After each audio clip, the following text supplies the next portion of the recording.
Fue durante el momento más solemne de la misa inaugural. El coro entonaba el Sanctus. El nuevo Papa, León XIV, avanzaba hacia el altar con paso firme, los ojos al frente, el rostro sereno. Y entonces ocurrió. Un hombre rompió la línea de minus centusi, seguridad. Saltó desde el pasillo lateral y caminó directamente hacia el centro de la nave, avanzando por el pasillo central entre cardenales, obispos y diplomáticos. Vestía de traje oscuro, sin distintivos, sin invitación, sin permiso. Pero lo que desató el caos no fue su irrupción, fue lo que gritó: «¡Soy su hermano!». La Guardia Suiza reaccionó de inmediato. 2 alabarderos bloquearon su avance. Otros 3 se abalanzaron para contenerlo. Pero el daño ya estaba hecho. Las cámaras lo habían captado. Los asistentes lo habían oído. Y el Papa también. La misa se detuvo por completo. El silencio que siguió fue más estruendoso que cualquier alarma. Por unos segundos, el tiempo pareció haberse congelado dentro de la Basílica de San Pedro. Algunos pensaron que era un intento de atentado. Otros, que se trataba de un fanático, pero lo que pocos sabían era que ese nombre, el del supuesto hermano, sí existía en los registros y estaba vinculado al pasado más oculto del Papa León XIV. Antes de continuar con esta historia que sacudió los cimientos del Vaticano, suscríbete ahora mismo y déjanos en los comentarios desde qué país nos estás viendo. Los agentes del Vaticano no tardaron en retirar al intruso, pero el nuevo pontífice no volvió la mirada. No gritó, no hizo gesto alguno, simplemente cerró los ojos y se persignó. Minutos después, la misa continuó. Pero algo ya había cambiado. El ambiente, antes solemne, ahora estaba impregnado de algo más profundo: tensión, confusión y una pregunta que nadie se atrevía a formular en voz alta.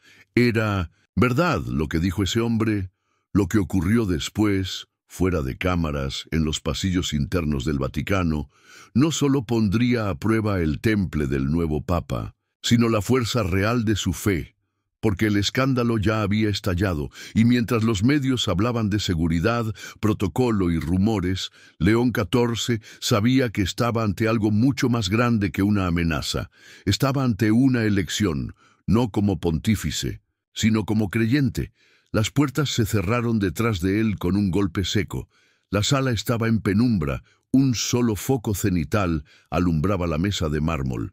Allí estaba sentado, manos esposadas, ropa arrugada, ojeras profundas, pero no había rabia. En sus ojos, solo una calma extraña, como si no lo hubieran detenido, sino traído. Del otro lado de la puerta, los murmullos crecían. Dice que se llama Rafael Prevost, el mismo apellido que el Papa. Afirma ser su hermano biológico, del mismo padre. Pero eso no es posible, ¿o sí? El oficial a cargo no sabía cómo proceder. No era un fanático gritando en la plaza. Era un hombre que se había infiltrado con precisión quirúrgica. Sabía nombres, fechas, códigos.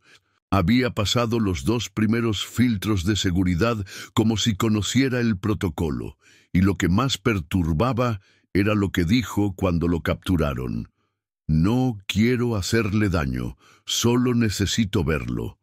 Una sola vez. Dios sabe por qué». La noticia había llegado ya al círculo íntimo del Papa León XIV, el maestro de ceremonias, 2 cardenales y el jefe de la Guardia Suiza debatían qué hacer. ¿Investigar? ¿Encubrir? ¿Negar?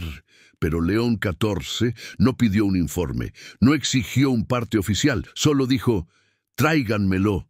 Lo dijeron con incredulidad. «Santidad, ¿usted quiere verlo personalmente?» «Quiero mirarlo a los ojos». Las voces se apagaron. Mientras preparaban la sala de entrevistas, el Papa se retiró brevemente a su capilla privada. Allí, ante el crucifijo, permaneció en silencio, no rezando por protección, sino por discernimiento, porque aunque sus asesores hablaban de amenaza, él sentía algo distinto, una inquietud antigua, un eco de algo no resuelto, una historia que, hasta ese momento, había preferido dejar enterrada bajo toneladas de oración. Pero Dios, a veces, decide desenterrar lo que aún no ha sido sanado. Y ese día, en su primera misa como sucesor de Pedro, lo que se presentó ante él no fue un enemigo político, ni una amenaza de seguridad, sino una pregunta, una sola. ¿Estás dispuesto a perdonar incluso lo que no entiendes? El hombre se puso de pie cuando lo llamaron, no por respeto, sino por instinto, como si supiera que esa era la postura adecuada ante algo sagrado. El pasillo hacia la sala papal era estrecho, frío, silencioso. Caminaba escoltado por dos alabarderos sin expresión, pero su rostro no mostraba miedo, tampoco arrogancia, solo una calma rara de quien se entrega al juicio, sin esperar nada. Del otro lado de la puerta, el Papa esperaba de pie. Vestía la sotana blanca sin ornamentos. Había pedido que no llevaran cámaras, ni micrófonos, ni testigos. Solo quería ver al hombre que había interrumpido su misa diciendo ser su hermano. La puerta se abrió. Durante 2 segundos eternos, ambos se miraron en completo silencio. El Papa León XIV no dijo una palabra, tampoco el intruso, pero algo cambió en ese instante. El Papa bajó ligeramente la cabeza, no en sumisión, sino como si una voz interna hubiera susurrado: «Escucha antes de hablar». «¿Por qué lo hiciste?», fue lo único que dijo. El hombre respiró hondo, porque ya no podía callarlo más. ¿Callar qué? Que existo. El Papa no se movió, no parpadeó. «No estoy aquí por venganza ni por fama. Estoy aquí porque vi a mi madre morir sin entender por qué su hijo mayor, usted, fue apartado de ella y por qué nosotros, los otros hijos, fuimos condenados a vivir sin padre y sin respuestas». Un latido. 2. El Papa no cambió el gesto, pero su respiración ya no era igual. «Ella decía que usted se convirtió en sacerdote, no porque Dios lo llamara, sino porque usted huyó de su historia». La frase era un cuchillo, pero no fue lanzada con violencia, sino con una tristeza que dolía más que el odio. «Y yo no vine a reclamar nada. Solo quiero saber si usted cree que todavía hay algo de Dios en todo esto». Silencio. Un silencio inmenso. El Papa volvió a sentarse y por primera vez bajó la mirada. Nadie había hablado de pruebas, nadie había pedido documentos, pero en ese cuarto había algo más poderoso que los registros civiles, la verdad que se siente, aunque aún no se entienda. Y ahí estaba, frente al vicario de Cristo, un hombre sin títulos, sin poder, sin certezas, pero con una sola pregunta clavada en el alma. ¿Todavía hay fe cuando lo que más te duele es alguien que lleva tu mismo apellido? Por un momento, el Papa no dijo nada. Sus dedos recorrían lentamente el brazo de la silla, como si cada fibra del roble pudiera darle el valor que sus palabras aún no encontraban. Finalmente, alzó la mirada. «Mi madre me habló de ustedes una sola vez. Yo tenía 11 años. El otro hombre lo observó, pero no interrumpió. No dijo tu nombre, no contó una historia. Solo lloró y dijo: tienes que ser fuerte, tienes que salir de aquí, que Dios te dé una misión más grande que este dolor». Hizo una pausa, no por estilo, sino porque le costaba seguir. Y yo me aferré. A eso me fui, no volví. Me entregué al estudio, a la fe, a la estructura. Me escondí detrás del altar, porque no sabía cómo volver a mirar atrás sin derrumbarme. El otro hombre no hablaba, ni asentía, solo escuchaba. Durante años convencí a todos y a mí mismo de que no había nada que sanar, que mi pasado era una etapa cerrada, que mi misión era más grande que mis heridas. Miró de frente por primera vez, pero cuando gritaste que eras mi hermano, no sentí rabia, sentí algo mucho peor, vergüenza. Esa palabra, tan poco usada en Roma, llenó la habitación con su peso. Vergüenza de haber construido una vida sin espacio para mi origen, de haber predicado sobre misericordia, mientras evitaba la única puerta por donde Dios podría haber querido entrar. Los dos hombres estaban en silencio, ya no como papa y desconocido, sino como dos hijos de una misma historia que nunca fue contada. Yo no sé si tú y yo compartimos sangre, pero sí sé esto: compartimos ausencia, y esa ausencia nos formó a los dos, tú en el silencio, yo en la huida, pero ambos, por caminos distintos, terminamos aquí. El supuesto hermano bajó la mirada, y por primera vez su rostro cambió. Ya no era el de un hombre que pedía explicaciones, sino el de alguien que entendía, sin pedir pruebas, sin ganar nada, solo entendía.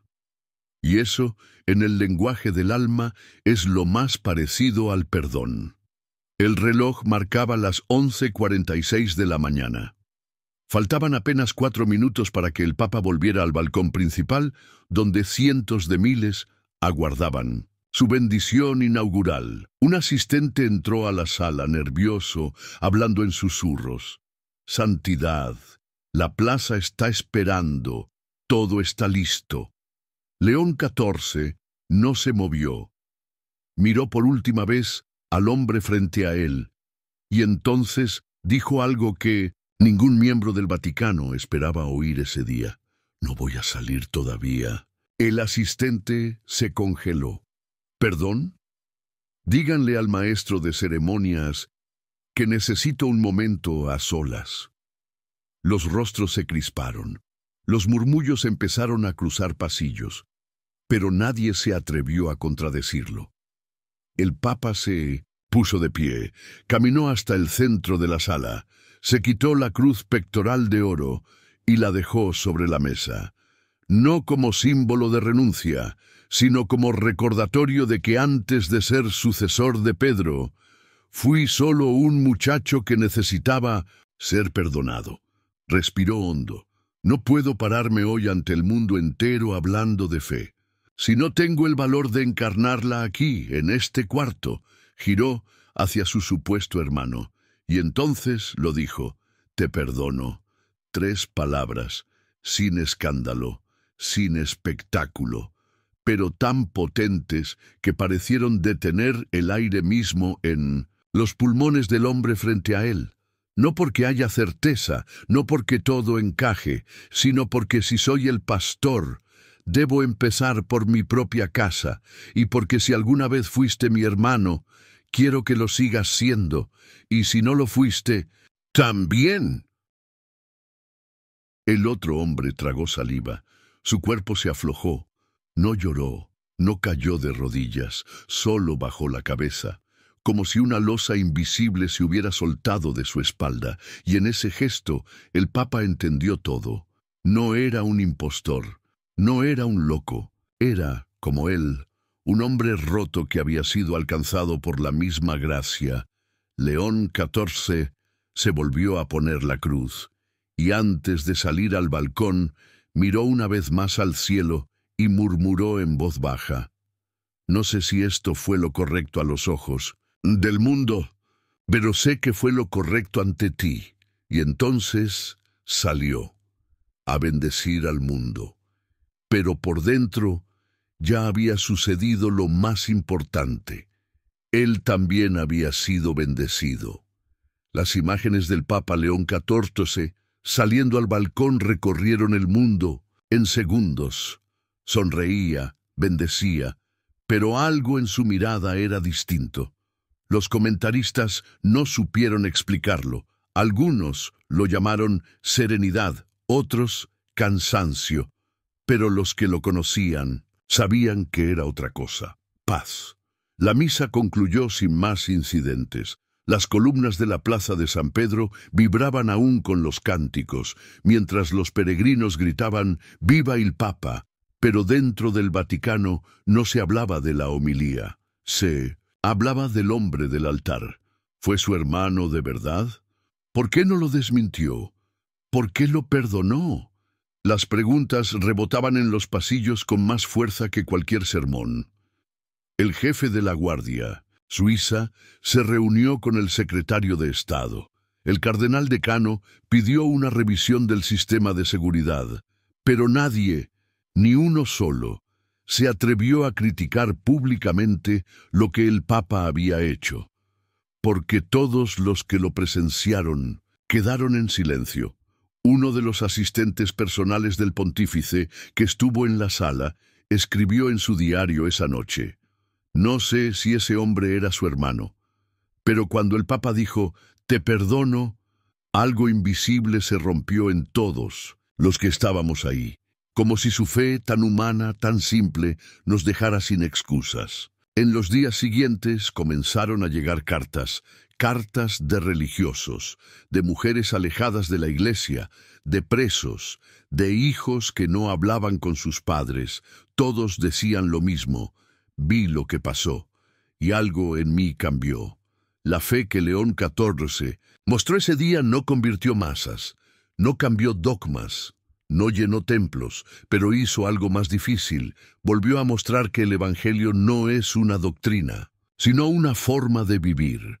Los medios buscaron al hombre, intentaron obtener declaraciones, no lo encontraron, pero el Vaticano sí sabía dónde estaba. Lo habían alojado en una pequeña casa a las afueras de Roma, por orden directa del Papa, no como refugiado, ni como pariente, sino como lo que León XIV pidió que se respetara, un hombre que, al menos una vez en la vida, quiso acercarse a Dios. La noche cayó sobre Roma con una lentitud solemne. La plaza se fue vaciando, los flashes desaparecieron. La cúpula, aún iluminada, parecía más un faro que un templo. El Papa León XIV pidió que no lo molestaran, ni agendas, ni reportes, ni visitas. Solo necesitaba lo único que no le habían dado en todo el día: silencio. Entró a la capilla privada del Palacio Apostólico, sin mitra, sin bastón, sin vestiduras papales, solo él y Dios. Se sentó en la última banca. La madera crujió apenas bajó su peso y por largos minutos no dijo nada, no rezaba, no pensaba, solo estaba ahí, respirando, sintiéndose como un hijo que vuelve a casa sin saber si será bien recibido. Frente a él, la cruz, Cristo crucificado, no una imagen lejana, sino una presencia que lo atravesaba. Entonces, con un susurro habló: «No sé si lo hice bien. No sé si me dejé llevar por el sentimiento o si realmente escuché tu voz. Pero cuando vi su rostro, no vi un impostor, vi a un hombre que cargaba con algo que yo mismo nunca tuve el valor de enfrentar». El silencio no respondió, pero no hacía falta. ¿Y si me equivoqué? ¿Y si mañana esto se convierte en escándalo, en división, en burla? ¿Y si puse en riesgo mi vocación por un impulso? Sus palabras se fueron deshaciendo como hojas en agua. Y luego vino la frase.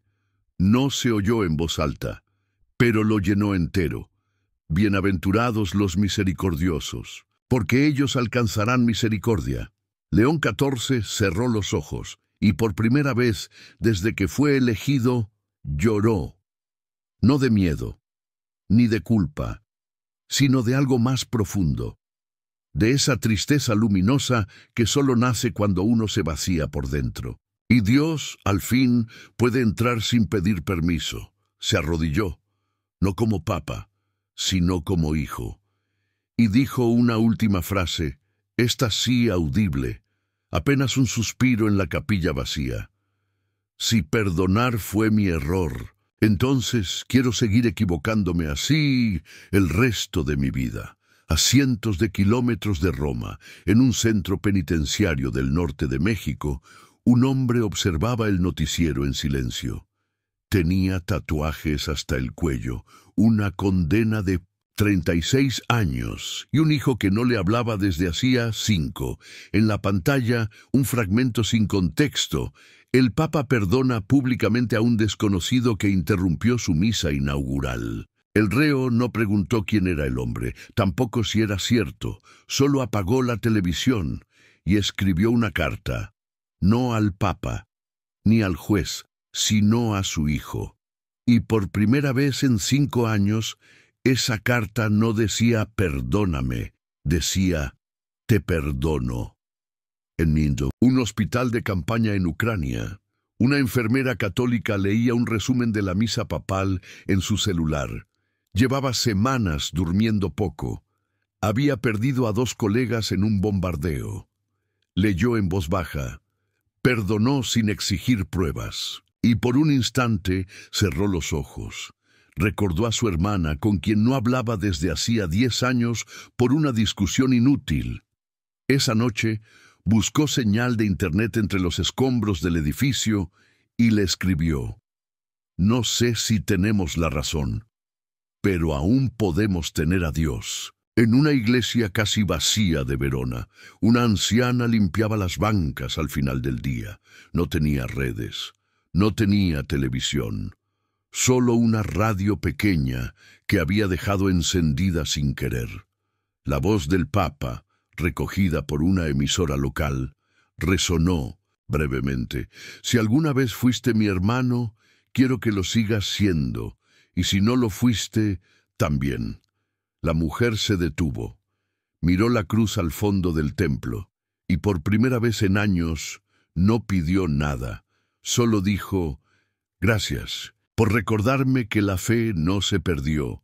Nadie grabó esos momentos, no hubo flashes ni titulares, pero el cielo los vio. Y en un rincón del Vaticano, el Papa León XIV despertó esa misma madrugada con una sola imagen en la mente, una semilla cayendo al suelo, y entendió que el Evangelio no se predica en plazas, se siembra en almas. Desde que terminó la misa nadie ha vuelto a verlo. El hombre que interrumpió la ceremonia, afirmando ser hermano del Papa, fue escoltado fuera del Vaticano discretamente, sin escándalo, sin esposas, sin cámaras. Por órdenes directas del propio León XIV, se le ofreció pasar la noche en una casa humilde, lejos del centro. Le ofrecieron comida, abrigo, silencio. No pidió nada. Solo preguntó si podía dejar una carta. El sobre llegó esa misma noche al escritorio del Papa. No traía remitente, solo una hoja doblada en 4, escrita con tinta azul. No vine a pedir nada. Vine a cerrar algo que estaba abierto desde hace años. No sé si soy tu hermano, pero hoy al mirarte sentí que Dios ya no me debía una explicación. Me voy tranquilo, porque no vine a buscar justicia. Vine a buscar fe, y la encontré cuando tú te negaste a defenderte. El Papa leyó la carta 2 veces, luego la guardó dentro de su breviario.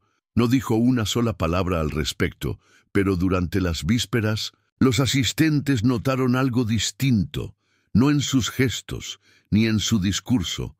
En sus ojos había algo nuevo, o quizás algo antiguo que por fin había regresado, una fe que no teme exponerse. A esta hora nadie sabe dónde está el hombre, ni cuál es su verdadero nombre, ni si regresará. Y tal vez eso no sea lo importante, porque hay historias que no necesitan resolverse para empezar a sanar. Y lo que ocurrió hoy en el corazón del Papa y en el corazón de quienes lo vieron, no fue un acto político, ni un gesto diplomático, fue un testimonio de fe viva, la clase de fe que no se anuncia, que no se presume, solo se encarna. En cuando es real, Roma duerme. Las luces de la plaza de San Pedro siguen encendidas, pero la multitud ya se ha ido. Los flashes han cesado. El eco de los cantos se deshace en las piedras. Y sin embargo, hay algo que no se ha ido. Una pregunta flota todavía, en el aire, no en los medios, no en los comunicados oficiales, en los corazones. ¿Qué significa realmente tener fe? Cuando alguien toca tu herida delante del mundo entero. Hoy, el Papa León XIV no fue solo jefe de Estado, ni líder espiritual. Fue un hombre que, en el día más importante de su vida, eligió no defenderse, eligió no cerrar la puerta, no apagar la voz del que interrumpía, no preguntar primero si era cierto, sino si merecía ser escuchado, y en ese gesto, tan antinatural, tan incómodo para quienes esperaban firmeza, control y autoridad, ocurrió lo que los libros de teología no siempre enseñan. El Evangelio bajó del púlpito y se sentó frente a un desconocido. El mundo lo vio, algunos lo entenderán, otros lo ridiculizarán, pero no importa, porque la fe no está hecha para los titulares, está hecha para los que alguna vez fueron heridos y no supieron qué hacer con eso. Está hecha para los que llevan preguntas que nadie les respondió, para los que gritaron «¡Mírame!» y recibieron silencio. Hoy, un papa eligió mirar, no con miedo ni con vergüenza, sino con la convicción de que perdonar no te hace débil, te hace libre. Nadie sabrá nunca si ese hombre era o no su hermano. Pero quizás esa nunca fue la pregunta incorrecta. La pregunta real era, ¿eres capaz de amar incluso cuando no tienes certezas? Y hoy el sucesor de Pedro respondió como lo habría hecho Cristo, no con control, sino con compasión, no con miedo, sino con fe. Y eso, para los que creemos, es más que suficiente.